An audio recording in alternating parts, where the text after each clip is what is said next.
Good afternoon, everybody, and welcome to the Potomac Division virtual clinic. Got Mat Thompson, a former member of the Potomac Division and now down there in Williamsburg.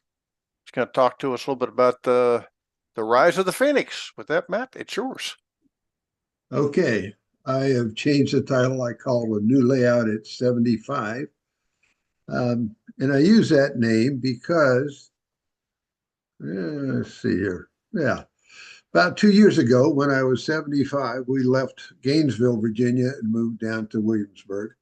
Just turned 77 about a week ago, but I'm still working okay, I think.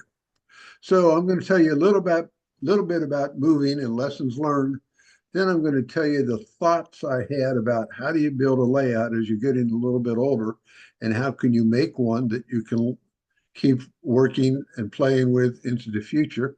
And then I'll show you what I've done. Okay, start with moving lessons learned. Marty and Bernie didn't teach me any lessons, but there's a reason they're in this picture. First thing is, when we decided to move, I knew. So I'm a few slides in. I'm going to talk about the lessons I learned moving. And one of the things is, I knew I had a lot of train equipment I wouldn't need in a new house. So I sold off a lot of it. What I found is engines equipped with DCC and sound sold very easily. So did DCC components and electrical type things. I didn't make back the money I spent, but I got back a lot of money. What I also found is railroad cars, you can hardly even give them away. And the same is true for structures and an awful lot of structure kits. Now, I sold everything on a program, Groups.io HO Swap. It's no cost, so it's a lot less bulky than using eBay. Second lesson I learned is disposing of everything. When I took down the layout, which filled a basement, it looked like a deconstruction zone in my basement. I hired junk luggers. They came in, hauled everything out of the basement, everything up the stairs, across the lawn, over the fence, and loaded it in their trucks and took it away. That was about 1.5 years ago, and if I'd done it myself, I'd still be doing it. It's not cheap, but it was worth the effort. And the last thing is the reason you're seeing these two pictures. When I built the layout long ago, I painted the backdrop just right on the wall. My thought was, doesn't matter what kind of device you put up there, it's going to leave marks on the wall anyhow. So that's what I did without much thought about moving or restoring the room.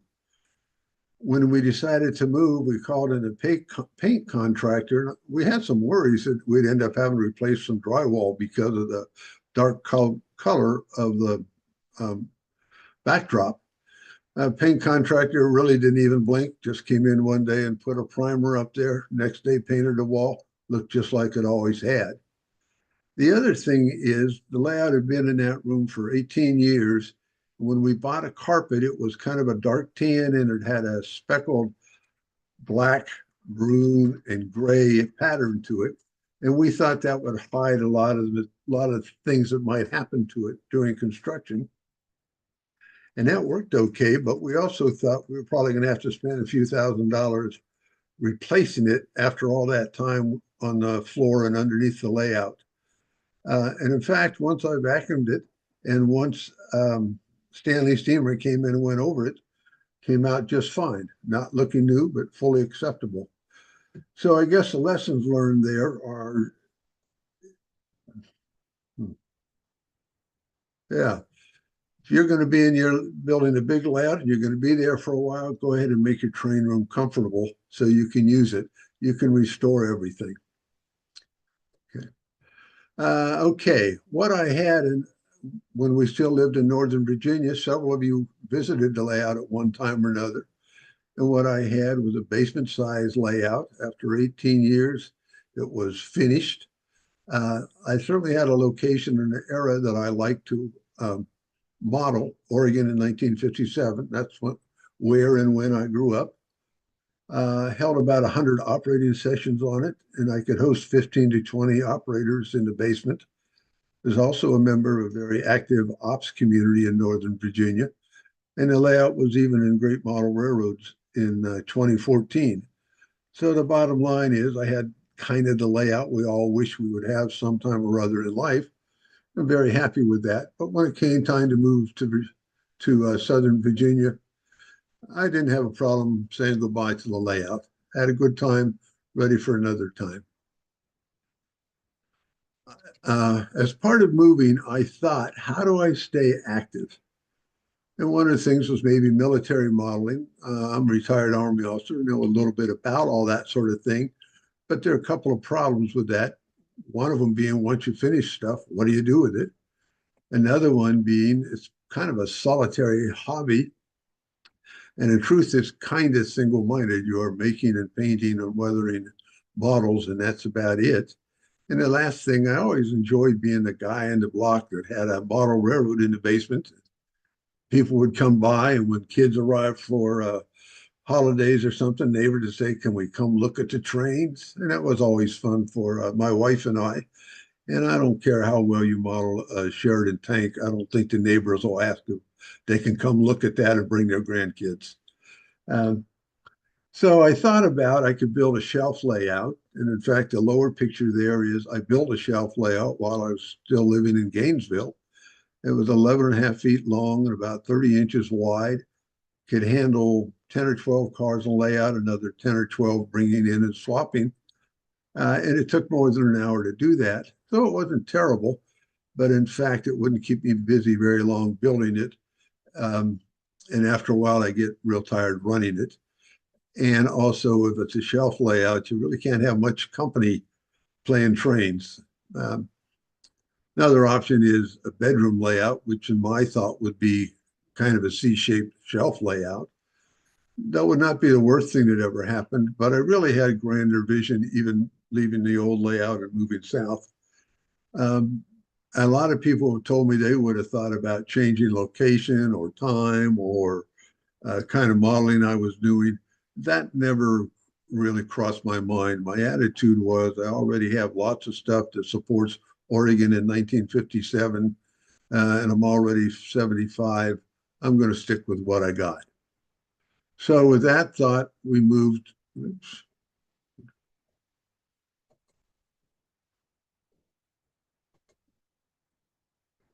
There we go. I think I lost a slide there. Okay. Okay. So with my thought, with that, I decided I wanted to build a layout, and I wanted a layout I could build and maintain and operate many years into the future. And who knows what the future is, but I kept telling myself to think 85. In other words, if I was doing something, it wasn't what can I do right now? It was what can I do with it? Can I take care of it? Can I maintain it? Can I even reach in and operate it uh, in the years to come? So that's a guiding principle the whole time I was building the layout. And I also had two less important goals. One was to build something that would be operable in a year. And the second thing was I'd like to have it kind of finished in 2 years. I say kind of finished because I know for a lot of people, building the layout, the journey is the whole idea. I I enjoy having a layout that looks pretty finished, showing it to folks operating on it, and then making changes. I've already had 8 op sessions, so I long ago met the first goal, and I don't think I'll have trouble with the second goal. Um, and also at the start, I just did a little inventory. Where am I? What can I do? What situation am I in? The first thing I'd say is at 75 and now 77, I'm healthy and fit for my age, I think. That's still 77. I do have a lot of experience building layout because of the one that I built in Gainesville. Also, for me, building the layout, having a layout was a priority. Uh, um, I didn't need to do a lot of research, didn't need to question how do I do X, Y, or Z. I certainly knew how to use my DCC system. I use Digitrax, and I've had it for pushing 30 years. And I also had all the engine, car structures, and a couple thousand trees, all the things to put a layout together. On the other side of the I do know time marches on. I built the first layout and spent 18 years doing it. I don't think I've got 18 years to build the next layout. I also would tell you I have modest carpentry skills, and I'm probably giving myself more credit than I should when I say they're modest. Another thing is I moved to a new location, and so I didn't have a bench of other model railroaders that could come over and build the bench work and help me do the wiring and laying tracks, all those things that really propelled me in Northern Virginia. I have to qualify that just a little bit, though. I think the first phone call I got when I got to Williamsburg was from Mike Pulowski, wanting to know if he could come down and help me build the bench work. I had to tell him, well, maybe we need to unpack the bedding first. But I did. There are some folks down here.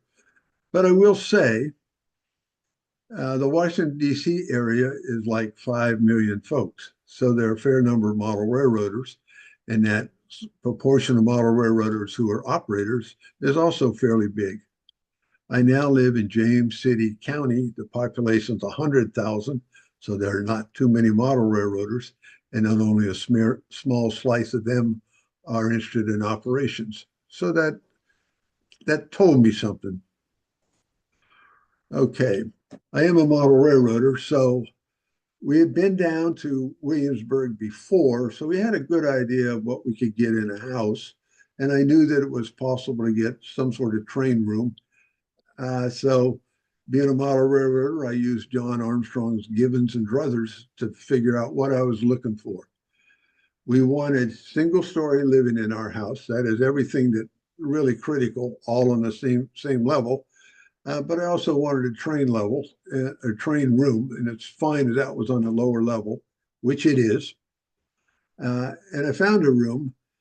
There was the unfinished portion of the basement, and the man who had lived here before, I'm told, built dollhouse furniture, and he had pretty much finished this room, even put in a concrete floor and painted it. So all I really had to do was a little bit of wallboard work and replace his fluorescent lights with LED lights set in the ceiling.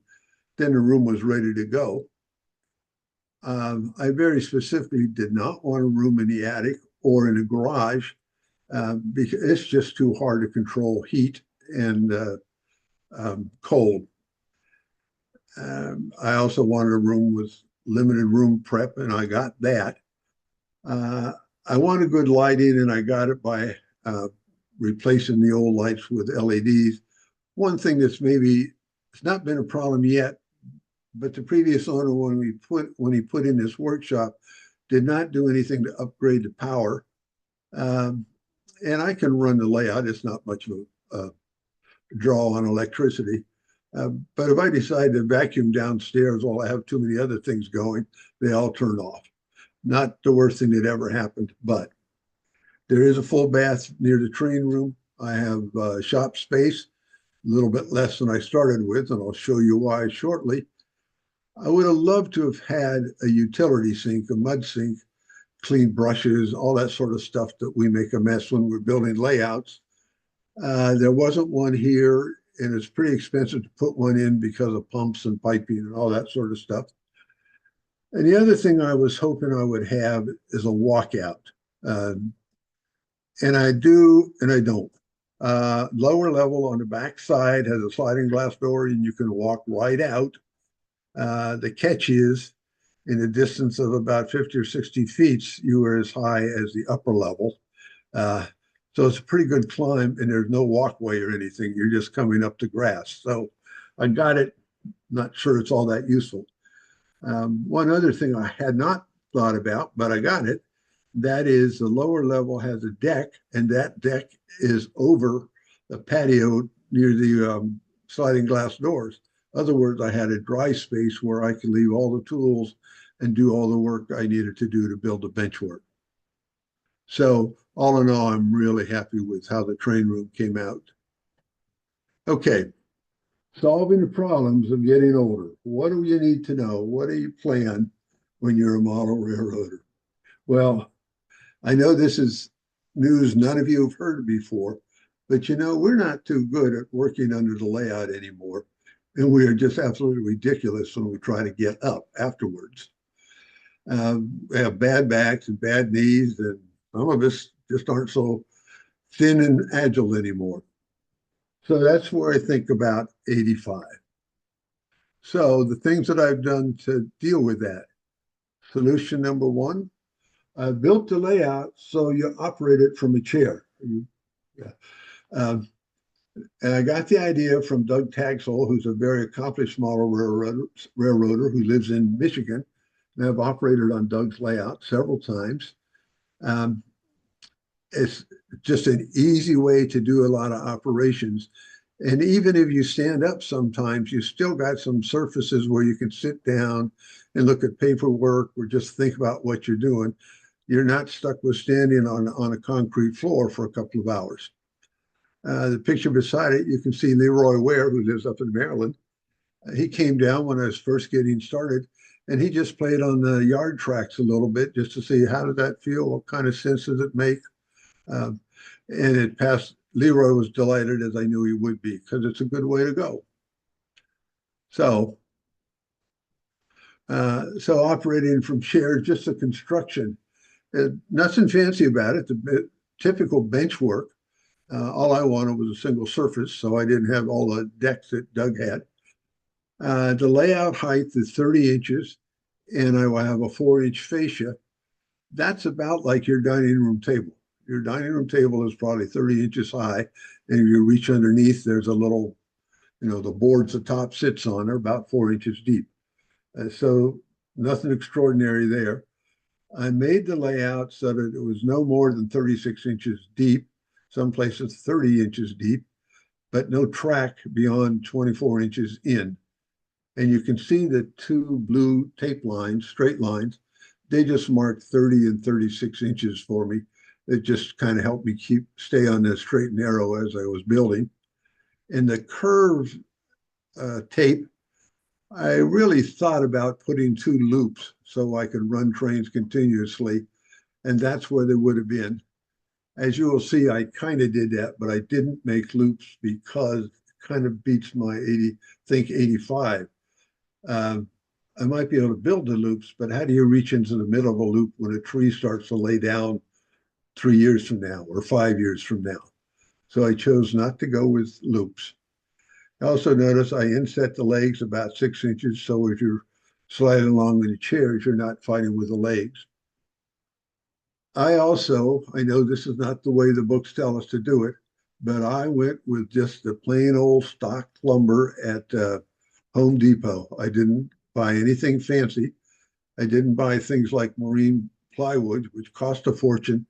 And I can't handle them. They're too heavy, and I don't have a vehicle to carry them. So I would go to Lowe's and just buy 2x4 pieces of plywood as I needed them to make the surface of the layout. Worked just fine, and it would fit in the back of my Subaru. And the same thing, this is just all their, I don't know what the title is, but just the big box lumber. So far, it's worked fine. I did it on the last layout, and it never fell down either. And I told you about the lighting already. Some things that I like about operating from chairs is just sitting is very comfortable during operations. The other thing I hadn't thought about is I've done a lot of construction. You can see me there. I'm wiring the bus, and I'm sitting in a chair. I ran that wire in. I probably hooked up most of it in a day, just moving along on the chair. Guarantee you, if I had been underneath the layout, getting up and getting down, I wouldn't have done it in a day. I will say it works for multiple decks. You saw the picture of Doug Tagsel. Probably need more infrastructure than I have, but it works fine. It's just standard benchwork construction, and we're starting to get the age where we're talking about kids and grandkids and all of that sort of thing. 30 inches, they can handle it.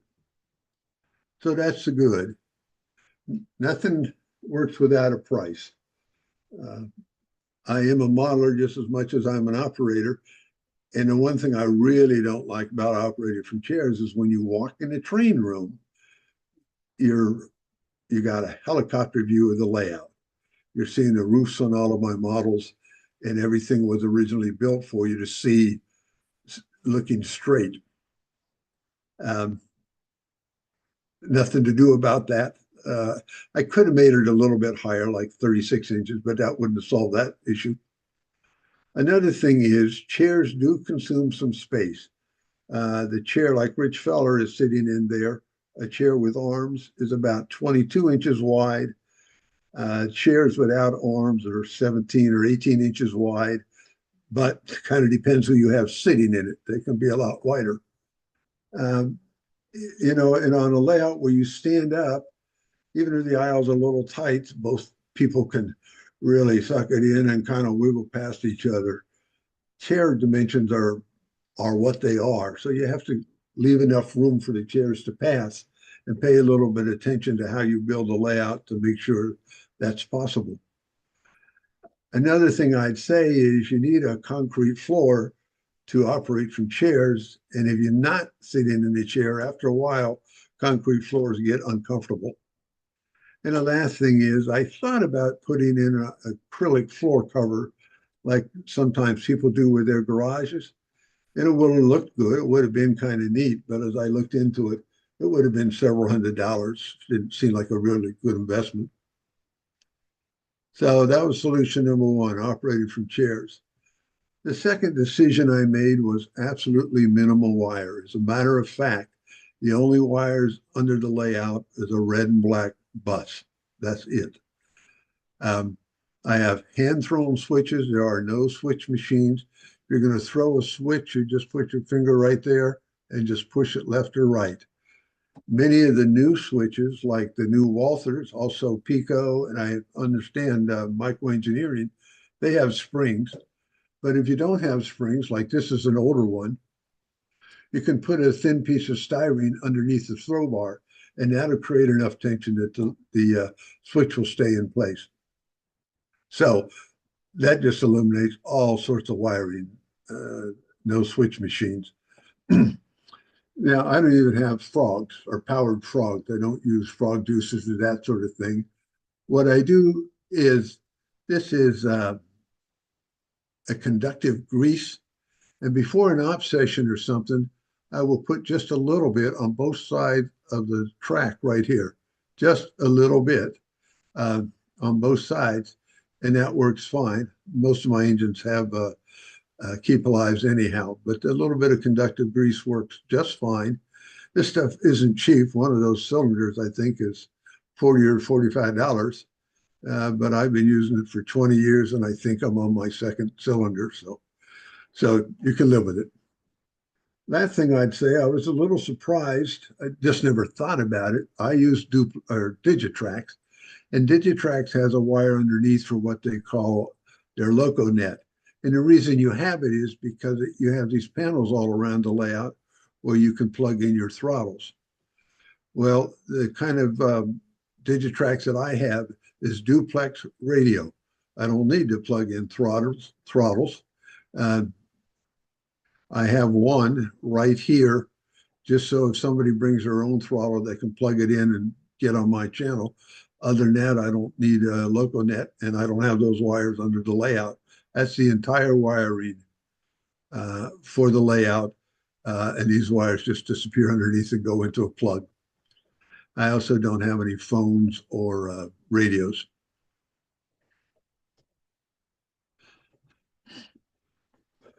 Solution number three is I made the construction real simple, sometimes because I'm not a very good carpenter, but the other thing is think 85.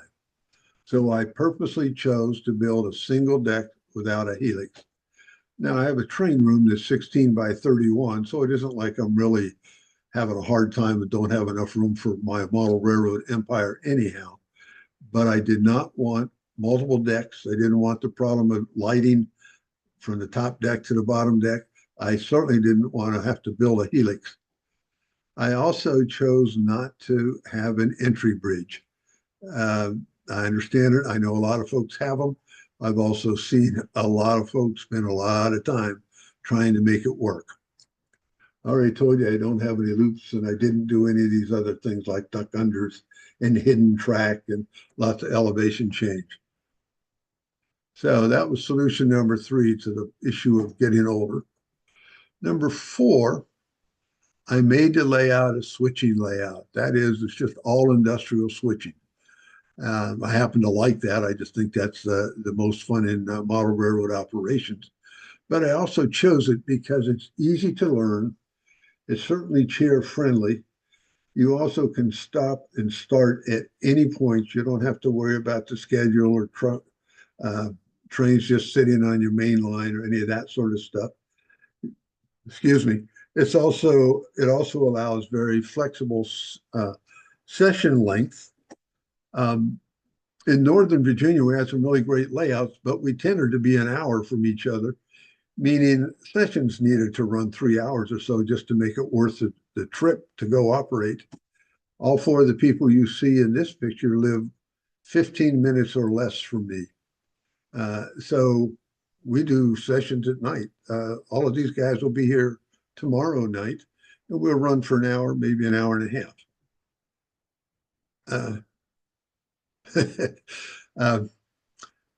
Switching layout also allows a very flexible crew size. I would tell you, I probably have 5 places to work, which means with 2 people each, I could have 10 people here. But I've also found it just gets a little noisy with that many people in a room. 6 or 7 is probably a more comfortable max, and most places operate with a single operator. And the last point I'd add about a switching layout is I can go down and run trains myself. It doesn't matter where I run them, where I start them, where I stop them. Any of you who are deep into operations and are used to timetable and train order layouts, you know if you take one train and run it for very long, you now have to spend probably twice that much time putting everything back together so the layout's ready for an op session. So that was number 4. And the last thing I've done, I've tried to do this everywhere, including the last layout. I try to make the railroad easy to use, user-friendly, if you will. So one of the things I've done is consistent turnouts. I showed you I do turnouts just by throwing them with a finger. There's no other way to throw a turnout on the layout, only one. I have lots and lots of visible picks, uncoupling picks. It's made me chuckle over the years. I've been in layouts with thousands of dollars worth of trains and about 50 cents worth of picks, and you had to share. I think I have 30 or 40 picks on the layout. I also try to put on the fascia direction signs, location signs, and put signs on all of my industries. So it's real easy for an operator to understand where they are. I also have track diagrams. You're looking at one right there. So if you were running Bell Fuels, that's where we're at right now, you would get a Bell Fuel instruction, which just tells you your engine, tells you to start at the yard, go to St. Helens where Bell Fuel is, then come back. Whoops. See if I can get back. Yeah. Anyhow, it tells you what industries to do, where the car is supposed to go, and you have a diagram so you can match up the location with where the car is supposed to go. One other thing I did before I came down here, having sold a lot of equipment, I used it to buy infrastructure material that I needed, wire and all of that sort of stuff. It's not that I couldn't have gotten it when I got down here, but I wanted to have it on hand so that when I finally started working on the layout, I wasn't stopping because I didn't have an X, or Y, or a Z. And that worked out very well. I never really did have to stop in construction. And about the only thing I didn't guesstimate correctly was ballast. Seems like I'm ordering that all the time, but I think I've got it all now. Okay, and here's the layout. Bob Sprague did the track plan for me. Just beautiful. I hope I can make the layout look as good. So it can come in. This is a TV room or family room, whatever you want to call it, over on the other side here. This door goes back out to unfinished part of the house where my workbench is, and also I started out calling it staging. Now I'm going to tell you it's East Portland. But here's a 16 by 31 space. And if I were operating, oops, I missed one. If I were operating, every place with a red line is a train or a place to operate. So Christopher Paper, Hoy Street Yard, the Swift Packing Plant, Bell Fuel, and St. Helens.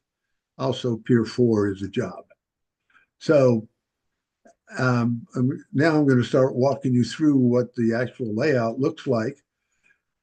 It's mostly finished. I have some work to do with putting in the water a few places. Swift needs some stock pins yet and ground cover. This area over here, Kenton, also needs some ground cover and a little bit of building work. But mostly the layout is already done. So here's Christopher Paper. I brought all of those buildings from Northern Virginia. Now you enter it from the right in Northern Virginia.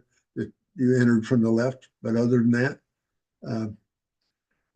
one of the things about having the buildings was I could just put them in place, just put loose pieces of track there and see very quickly how to lay everything out. So I just wasn't in that constant, what buildings and how many switches. And I already knew all that for Christopher Paper and all the other industries on the layout. So Christopher Paper has a runaround and a typical train of 10 or 12 cars. It takes about 90 minutes, maybe 2 hours to run it. If you follow along on the bottom here, you can see what locations we're at. So we'll go to, here's Pier 4. Christopher Paper is over there, and Hoy Street Yard is over here behind Pier 4. Pier 4 is the only place without a runaround, so the engine that comes out of there pushes like 4 to 6 cars over here and works Pier 4. Hoy Street Yard, that's kind of where everything happens here. Every train on the layout on every other job, that is the cars that are supposed to go to Christopher Paper or Pier 4 or Swift or wherever, all come out of Hoy Street Yard. These folks build and break down the locals, and they also run inbounds and outbounds from staging, which is in another room.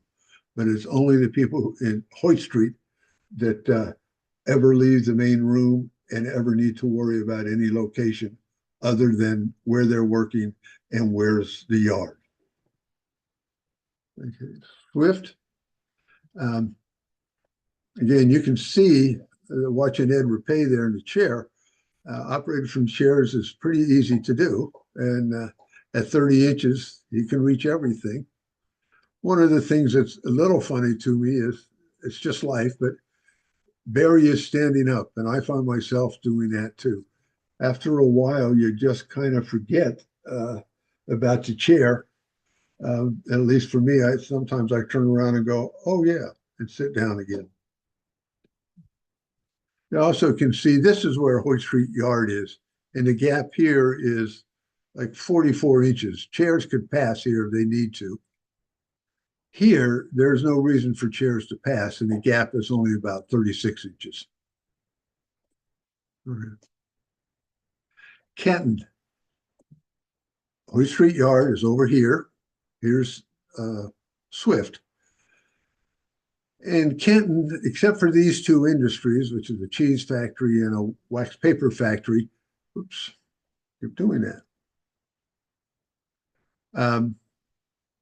I'll just stick with it. There's no way to get into the other locations without bothering people already at Swift or the yard. So I've not put any other industries in Kenton. It's just an area for models, which is just fine as far as I'm concerned. Okay, this is Forest Park Lumber. You saw the lumber mill once already. It has two tracks. A back track, log cars come in. This is a log unloader, and it dumps them into the pond. And I do run a log train from East Portland and then back. The product train, the product track, those cars are part of the St. Helens job. Okay, now we're going to go to St. Helens. There are two trains that come to St. Helens. One is Bell Fuel. It just works this tanks, and this is a marine warehouse right there. So 10 or 12 cars come in, just work this spot, and then return to Hoyt Street. And this is the rest of St. Helens, and it's fishing, salmon, and that's the kind of thing that happened on the Columbia River in 1957. Okay, and this is the last place. I've come through a hole in the wall right there. That's behind all the canneries in the other room. And I'm now in East Portland. And it's kind of grown because I'm a model railroader. It's a 10 by 10 area. These tracks are staging. These tracks, like this track, will serve an ocean terminal that will be right there. And there's another ocean terminal that will be right here. And there will be a car ferry right here. And this lower is just the water. And there are also three other industries over here that the East Portland job will handle. So, okay. So now I'm just looking back what I thought I would do. I think I'm pretty much done. I would like to tell you I don't have to get under the layout unless I drop something. It's not 100% true, but it's pretty close. And this is definitely a smaller rebuild of the Oregon Coast Railroad. About 8 or 10 folks from Northern Virginia came down and operated a couple of months ago, and they all recognized where they were, and they understood how Swift works and all that sort of thing. And I have been operable easily within 12 months of moving, and I'll finish in the next. I didn't start working on the layout until October. We moved in August, but I started working in October. So if I give myself another 6 months, I'll have the layout finished in 24. And I improved the lighting. Now, I suppose like everybody who gets to my age, sometimes I look up and say, why didn't I put in a couple more? But that's past. Okay. So what's next? Well, I need to refine the operations a little bit and get the operators used to how to do this. But there are folks here, and they seem to be into it. I've already done a couple of sessions that I think have been pretty successful, and have two other little groups of operators who haven't done it yet, but they like it. They keep coming back, and we'll get better at it. I'm going to finish the layout. I don't have any static graphs in the layout yet, and I'd like to get. I got the stuff, and I've used it a little bit, but I never was impressed with my skills, so I want to improve that. I've been really impressed with the photo structures that Paul Dolkus and now Lance Minheim make. So I'd like to try to do that. And I've also been telling myself for the last 25 years, I'm going to get serious about making resin cars. We'll see. And I don't know about adding steam. When I originally started building the other layout, the Northern Virginia layout, I wanted to go with steam engines, but I really was modeling the Spokane, Portland, and Seattle, which never had any coal-fired engines, and there were no engines of reasonable cost that were oil-fired. But now Rapido has put one out, and I'm kind of inspired. We'll see. So, regrets. I don't miss the big layout. I really enjoyed it. If I were still there, I'd probably just be playing away and wouldn't think much about it. The only thing I really miss is just that big circle of operators, many of whom we ran trains and did other things for 25 or 30 years. They were good friends. They are good friends. And I miss them. And then after that, they're just some nits. The first one, of course, is there just aren't as many people here.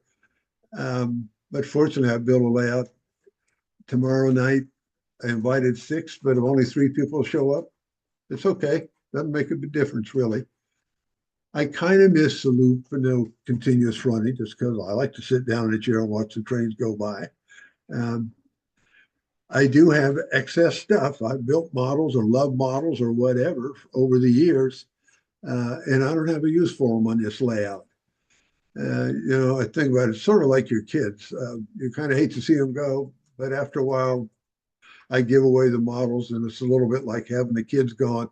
Ain't so bad having an empty nest. So it's worked out. And the last thing I'd say is because I do have excess models, I probably need 125 cars in layout, and I probably have 250. Probably have 10 extra engines, and I still have a lot of buildings. So with all of that, it's really hard to justify new trains. And I'm a model railroader. I look at the ads in the magazine first thing. And, I won't say I haven't managed to buy one or two new things, but generally it's just a different way of thinking. I don't have much business buying new stuff. So I think I've told you everything, and I guess I'd leave you or finish up with the one lesson I really learned, which is you can keep playing trains, you can build model railroads, you can plan for the future, even if you're a little bit older. So that's the lesson I've learned.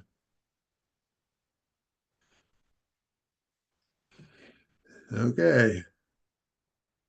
Ernie, I'm done. Well, very good, Matt. Jeff Phillips. Well, somebody had a question about putting foam board under the layout, and I didn't pick up on that. It's not foam board, it's that blue insulation. But yeah, I'm not hanging switch machines from anything. So foam works fine. It was Jeff Phillips was asking should he place some sort of foam board atop my half-inch plywood, lay out top the dead and sound, enable shallow streams and gullies, other kinds of things.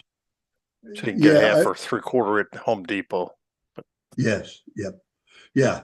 The only bad thing of foam, as far as it's cheap, it's easy to work with, it's easy to cut. You can do all those sort of things. I will say that it probably is a little noisier than if I put plywood. In some places, I don't even use road bed. I use N-scale road bed, even though I'm modeling HO. But in some places, I plane it down so that the tracks are just right on the foam. And yeah, it's probably a little bit noisier, but geez, we spend hundreds of dollars trying to make our trains noisy. Oh, very good. I know that I can talk since I came to your layout shortly after you opened a house down there. Yeah. And I think it was Bob, Pete, and I came down. We had a good time. The chairs were different. And I found myself, like you were saying, you're in the chair, you're out of the chair, and used to standing all the time. They had to remind her there was a chair. But that was a great thing. I think that's a good consideration for us more mature individuals, shall we say. It's certainly it was certainly good. I know I had the St. Helens job, and that was a challenge for me. I know that you had to remind me to keep the main open over there, but I really enjoyed working on the layout. It was great time there. Anybody have any questions for Matt? Matt, this is Doug. Hey, Doug. My layout has been built with Bernie Kempinski's help with a deck height of 49 inches. And I've been considering using high stools like bar stools or some other kind of adjustable stools, perhaps with leg rests. And I wondered what you think about the workability of that idea. It's not as comfortable as your chairs, but it gives you desk space underneath. And I just wondered what you thought about the feasibility of, site jobs with stools to roll around. Well, I like bar chairs if you're serving beer. I'm not sure about on the layout. 49 inches, that's too high for you to sit on it and get your feet down on the ground and push them around. And it's a little high to be stable, but if your aisles are narrow, and I think yours are, I suppose that would work as long as the chairs aren't in your way. You're mentioning about aisles. My aisles are 4 feet wide, with some places back to back. I was at Doug Taxel's former railroad where he had seated operations, and I measured the distance from the fascia to the rear of the legs that extended out back. His railroad was 37 inches. And that really required him to have, 5 foot or even 6-foot aisles in some Yeah. places because he wanted some operators passing others and so on. Yeah. And, Well, Doug is a tall man, and I could have made mine 36. Actually, East Portland is 36 inches high, and that's okay. If you get much higher, it seems to me your chairs are a little unstable, but just have to try it out. well, the other possibility I learned on Paul Dulcas's railroad is you provide stools as respites for operators or to sit while they're maybe looking at their paperwork. But you don't expect them to reach in or, do other things that, as you say, are awkward to do, from that height. Now, one of the things I didn't mention, Doug has level shelves on the front of his layout, so you can actually lay your throttle or uncoupling pick or paperwork, whatever, lay it down flat. Everybody understands how to do that. I didn't have that much room, and my bench work isn't as stable as his. But what I did do was I have a lot of extra boxes for the car cards. Any place you go, there are probably as many empty boxes as there are designated car card boxes, so that you have some place to work with all that stuff, and you avoid putting car cards on the layout.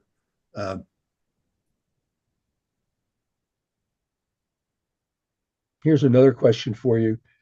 From your old layout, you developed a cadre of people who are pretty skilled. Are there any ambitions for this layout to try and do different things on this layout, perhaps a little bit more sophisticated than before? For example, not only having spot locations for the cars, but at least for certain industries, they have to be there on a certain timetable, cutoff time, like LCL would be spotted first or something like that, or places with close clearance or things that added a little challenge to the switching as opposed to, switching like all the other layouts. Well, two things, I guess. One is, until I have folks that I think are ready for that, no, I'm not real interested in doing that. But many of the places have spots now. For instance, the canneries have, one of them has painted doors, and the directions are not just to go to Santiam Cannery, but Santiam Cannery Red Door. So they have that kind of thing, or numbered doors.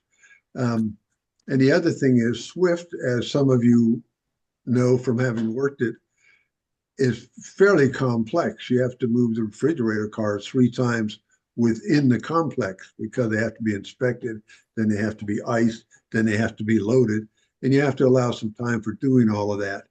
And that's probably as sophisticated as I see car movements getting. By the time all of us down here get better, I'm not sure we'll remember that we are. So I think I'll be satisfied with that.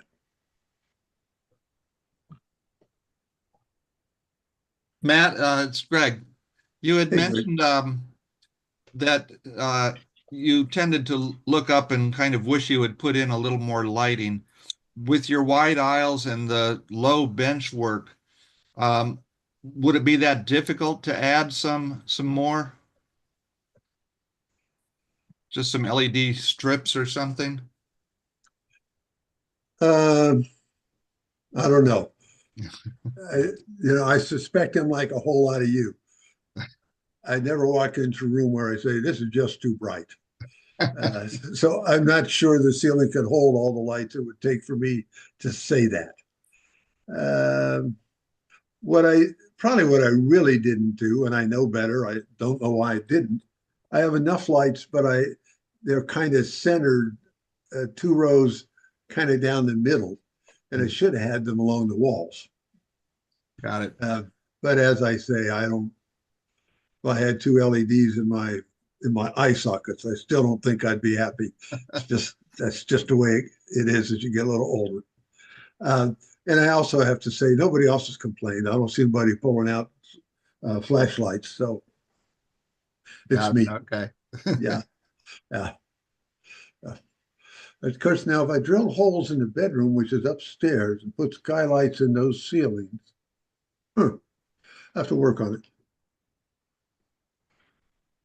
Okay.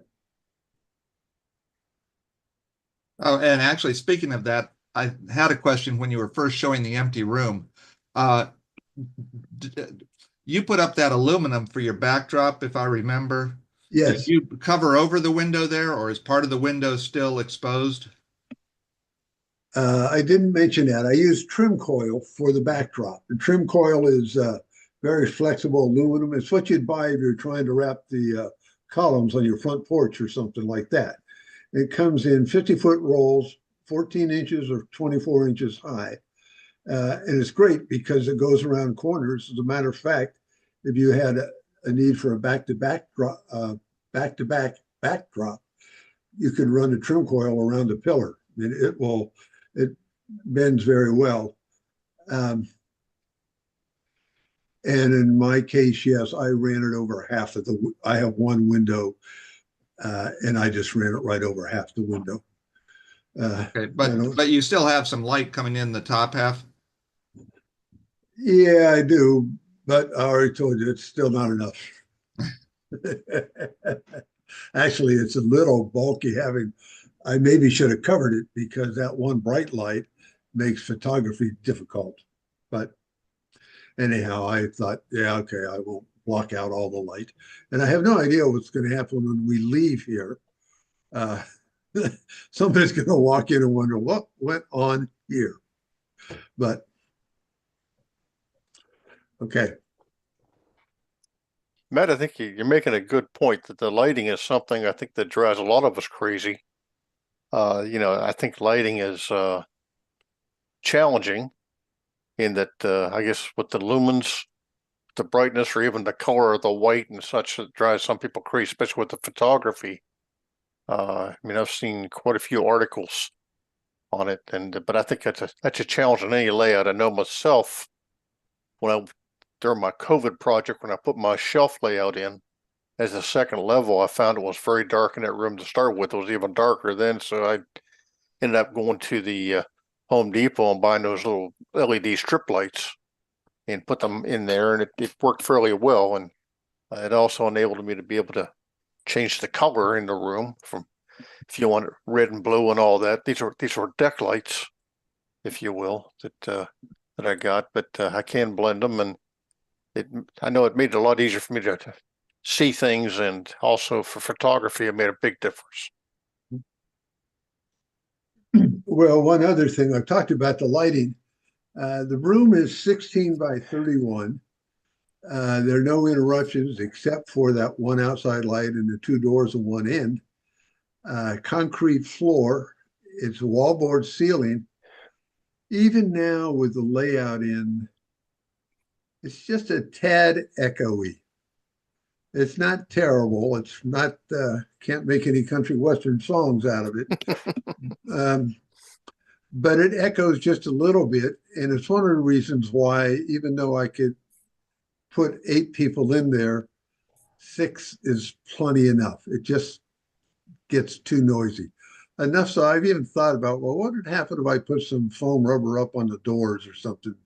I'm not going to do that, but that's another, it's just a little louder combination of the way I built it and the fact the layout is down so low, and there's, in your living room, you have pictures and all sorts of different things. And I don't have anything above 30 inches. So the sound just bounces a little bit. Right. And of course, your sound locomotives coming out of the box are very loud, I find.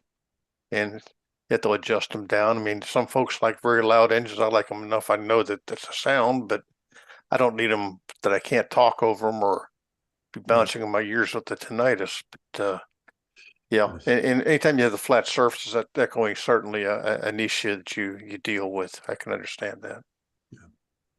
Matt, have you considered putting foam underneath the layout? No. To deaden the sound? Because it would deaden the sound coming off the floor. You're probably better at that sort of stuff than I am, Tom. That's an idea. I've got some foam. I'll just put it down there and see what I think. Yeah, you might be able to do it with a few squares, like maybe 18-inch, and stick it. I got them. I've been very conscientious and picked them all up. I'll put them all back down. It'll be fine. Yeah, just attach them to the bottom of the lamp. How Good thick idea. of a foam would you use? Would you use an inch or 3/4 or half a I'd foot? probably What- use, see if I could get like a 2-inch. Yeah. There Well- are acoustical tiles too that you can buy that have actual ridges in them, so it kind of traps the sound. I mean, I'm used to seeing that stuff in recording studios, so Well, Tom, you're trying to get me underneath the layout, which was. I'm trying. You can reach underneath it though. Yeah, I have quite a bit of the 1-inch. I will see if I will add some of those underneath and see whether or not that does anything. Good idea. I got the stuff. Just take a few minutes. Thank you. Matt, this is Doug again. One of the things you hadn't mentioned, and probably in a room your size, it wouldn't be an issue for the other people watching, is adequate ventilation to take care of heat buildup if you have a relatively large number of operators there for any length of time. Sometimes, at least I've noticed as I've gotten older, I'm more sensitive to it, and I've observed other operators seem to fade after 2 hours because of the ventilation and the heat from that. Another one is when you have a low table, the light is, if it's on the standard ceiling, it's a couple of feet lower than it might otherwise be. And so I wondered what your thoughts would be to lower the height of the lighting. And Phil Manat, who's an expert on stage lighting, suggested to me that if you put like 2-tube bulb fixtures in, to have some light, position the lamps so that some of the light falls on the fascia in the car card boxes or some of the other front features. And in the case of the deep bench work like you have, the lighting should still be enough to be, good to read car numbers and stuff like that. Yeah, I know Phil, and Phil's a Broadway lighting guy, and he knows what he's talking about. He also works with lighting budgets that far exceed mine. So, yeah, probably not going to do what Phil is talking about. And again, it isn't that you can read the car cards. It's it's a perfectly well lit room. Just every now and then, as time goes by, it just seems, I wish it were a little brighter. You also talked about ventilation, not really a problem because I have 2 doors that go in and out of the room. And I don't know about the rest of you that might be my age, but I find getting too hot is not the issue. I'm always cold. So maybe I'll put more people in the room. Maybe that's the solution. That may be one of the issues related to the temperature is the humidity. Especially if you have wood or other things that can expand and contract, even the track sensitive temperature of humidity can affect wood a lot. Yeah. I have a dehumidifier in the room. Right now I can look at the gauge. It's 39%. And I don't think it's ever gotten higher than that. So I don't have a problem with humidity in the room. Mm-hmm. I think in the wintertime, perhaps it's not so much the humidity being high, but being low. And man, I've always read 40% was sort of the goal. And I've got a whole house humidifier that does a good job, and the air conditioning, of course, summertime's set to 40%, so it holds it fairly well. One question popped up here from Jeffrey Phillips was disadvantages to using 36-inch flex track to reduce the number of seams. And if anybody's got an answer for him, my thing is with flex track is, I've used a lot of it, but I've seen difficulty sometimes keeping it engaged, especially if you're making turns with it. Unless you have the appropriate well, I will templates or come in on whatever. it because I'll comment on it because I do use flex track. I do something else that I know isn't in the books, but once I get it down, I tend to solder all the rail together. Mhm. I solder flex track together before I bend it because that's what you need to do. But also even I solder to the end of the turnouts and things like that because it just gives me really good electrical connectivity. And because I have a pretty controlled environment, I've not had any problem with swelling or any of those sort of things. I just That- remember several of the layouts that I've been at over the recent months, especially last summer. It seemed like there was a lot of folks having problems with swelling Yeah. and heaves, and all of a sudden going across the switch, and the switch had a hump in it that wasn't there for 10 years before. Then all of a sudden there it was. Yeah. Yeah. So Matt, you solder the 36-inch HL flex track. You solder the ends of each of the 3-footers. Yep. Okay. And a lot of people don't do that because the rail doesn't really expand. That's steel, but the underlayment expands, and that can create a problem. Now that I think about it, I had one turnout, had some swelling in it. I'm sure it was just a weak point on the line. But I solder all the track together. Once I have it down, once I'm satisfied it works okay. And it gives some good electrical connectivity. And I've had absolutely few problems with it. Thank you. Yeah.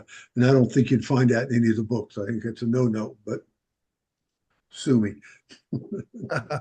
I'm Jeffrey, not, just to clarify there too, Matt, I think I'm right. We're still using real jointers as well as soldering. Exactly. Versus just trying to put the butt ends be very difficult to solder. That's what I'm trying to say. Exactly. Yeah, no, I use a rail joiner. Then I just use a little bit of solder, just kind of bubbles around the rail joiner. But many times, once I get it painted, I don't think you'd realize it was soldered unless you tried to pull it apart. So it doesn't take much. I think the key thing is controlling your heat and not you need enough heat to meet the solder, but not enough to melt the plastic and everything else the track's mounted in. That's key. Matt, another question comes up about starting a layout that's a lifetime layout for people who have been collecting models and visiting layouts or operating on layouts. Any pointers when you're starting out with less experience, other than maybe starting on a small section that, if you don't get very far, it can still be enjoyable and as a place to learn skills or something? Well, that's kind of grim. I hope this isn't a lifetime layout, but you could be right. That I meant people who haven't built it in years. I understand, Doug. Well, if you have not built a layout yet and the first thing I would tell you to do is decide what DCC you're going to use, get it, hook up a couple of turnouts and learn how to use it. That seems to be the biggest learning curve for folks I know they're going to build a layout. It's going to happen just as soon as. You need to get your DCC is the way of the world right now. You need to figure out how to do that. And the rest of it, it's nails and hammers and screws and glue. You get it wrong, take it apart, do it again. Not that anybody other than myself has ever had to do that, but just in case. So learn your DCC system. Decide, get used to it. Yeah, I can testify that, Matt. I guess since day one, I've been on Digitrax, and I had my layout fired up for about a year. So the other day I went down and tried to fire it up, and I've got a sound locomotive, and the sound's coming out of the locomotive like crazy, but nothing's happening. And on Digitrax, especially with the older systems, the old Simplex, you always had that little dot up there on the 402 that if it was blinking, that was an indication of one thing, and if it was solid, that was an indication of something else. And I found out if I hit the power switch that it might give me layout power, and the locomotive started to cooperate and wanted to move when I wanted it to move, which is wasn't sitting there making noise. But that's learning the system. I had to go back and relearn the system after 20 years. Yep. Exactly. And that's why you need to learn it. And also, I'd say I've had Digitrax almost 30 years, and I don't think there's a Digitrax problem I have not experienced one time or multiple times. Sometimes my fault, sometimes maybe theirs. But now if I go down and turn on the layout and it doesn't come to life, I know where to look. There isn't any doubt. I can solve any problem, no matter whose fault it is, meaning Digitrax or me. It's amazing when you pick the pliers up off the track, how well the trains run afterwards. But you have to learn the system. You have to learn those sort of things. You have to, you need to be at a point where if something doesn't happen, you go, oh yeah, I know. And if What you about don't do that, DCC is going to be very frustrating. What about choosing a system like NCE versus some of the others, DCs, the other systems, in terms of what you might look for simplicity or the handhold dynamics or anything? Choice. Well, that answer, at least to me, is very simple. I think NCE, Digitrax, what's one that all use? Easy DCC. Anyhow, I think they're all reputable and halfway decent. I don't have a big, if you know anybody else who does this, get the same system. You now have a backup. I would never argue this system is better than that system. I've used, I think, all five, including the Markland version of can't remember who their Loke Sound. They all work. Just get one. Hopefully, have a friend who has it and learn it. That's Yeah, I can say with Digitrax, the biggest problem I've had trying to understand the manual. Because whoever wrote the manual was not somebody like me. They were definitely engineers or something. It's very difficult to understand things. But once you get it, you got it, and that's, I guess, the good thing. Just Well, needed maybe Digitrax for dummies. well, I had 26 years of reading Army manuals, so the Digitrax manual looks fine to me. Anyhow, Anybody else got anything they want to throw in? It's been a good discussion. okay. Well, thanks for giving me the chance, Ernie. And most of you know me. You've got my email. If you don't, you know somebody who does. Come visit. We'll play trains. Well, Matt, we'll plan on that. I get down to Williamsburg quite a bit, and anytime you're up this way, of course, you're always welcome to Potomac Division. Okay, thank you. Welcome to our events. Everybody, thanks a lot for coming in. This month is a double special. We've got next week another virtual clinic that Ernie forgot about.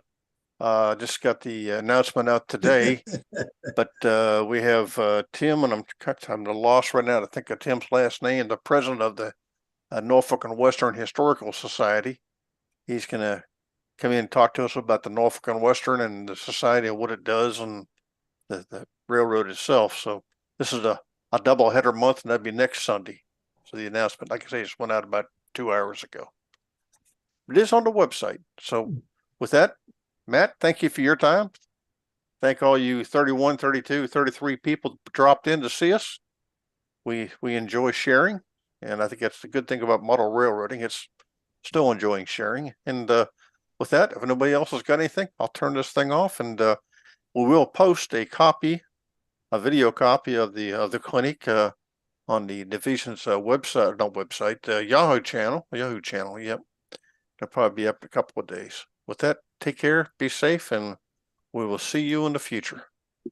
Thanks, guys. See ya. Thank you.